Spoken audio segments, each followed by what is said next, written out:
Horrific terrorist training camp just found in this U.S. state, killers taught alarming new skill. Muslims and liberals share the same radical anti-American viewpoints, and so naturally, they're united in both their hate against President Trump and our country. Several days ago, one of the left's heroes, Women's March leader and Palestinian terrorist Linda Sarsour, called for jihad against Trump, where liberals around the country were all too eager to soak in her hate-filled directives. But now the relationship between rabid leftists and radical Muslims has just taken a startling dark turn for the worst, after the training facility that one American Muslim just created to physically fight President Trump and his supporters. All Americans at this point need to be on high alert, because these two radical groups are now joining together in order to take their terroristic antics to an entirely startling level.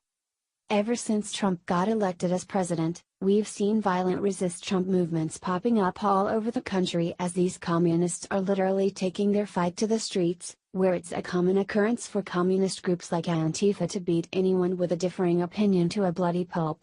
Muslims in America have now realized what an amazing ally they have in these radical liberals, as both groups will literally do anything to destroy our country, since they both vehemently despise America and everything that it stands for.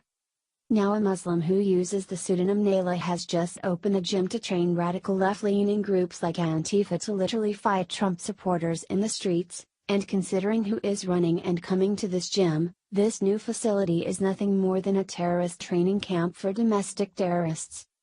The Muslim terrorist appeared on Tucker Carlson's show on Monday night, where she was blatantly unapologetic in her plans to train an army to fight Trump and his supporters in the streets.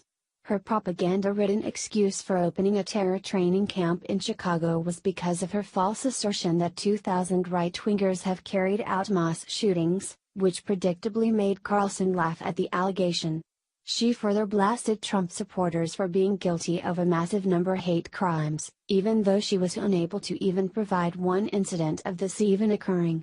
Fox News reported. An Antifa group in Chicago plans to open a gym to train members for potential clashes with Trump supporters, Tucker Carlson reported.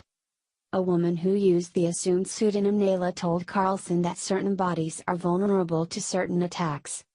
She said that there was recently a 20% rise in hate crimes both in Chicago and nationwide. Carlson asked how that number's importance compared to Chicago's more than 2,000 shootings in 2017. "Your fears may be a little overblown," he said. "How many of the 2,000 shootings were carried out by right-wingers?" Nayla said she was more interested in hate crimes, saying that the gym's purpose will be to grow strength together. She dismissed Carlson's line of questions surrounding gun ownership, saying that it is more relevant for her to learn hand-to-hand combat. According to Heat Street, the Haymaker Collective, which is said to be named after an 1880s anarchist riot, plans to open the gym to let their members train for any impending scuffles. However, the outlet reported that the training regimen is anything but aggressive. A lot of people think that when you learn to fight, it's all about being aggressive and learning how to go start street fights with people, an Antifa member told Heat Street. The group said the gym will be a place to fight the heteronormative and masculine culture of gyms in the United States. The gym's prospective members hope to fight the alt-right and white nationalism they see in what they call Donald Trump's America, sick.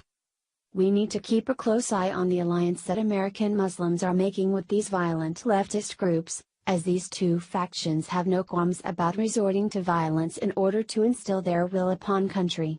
We need to stop letting these idiots hide behind the First Amendment, as their violent words are now leading to terroristic plots against American citizens. Now more than ever, make sure that you and your loved ones are getting to the range on a regular basis and becoming proficient with the use of your firearms. It's becoming blatantly obvious that the only thing that will stop this violent uprising is an armed populace, and when they strike, we must be ready.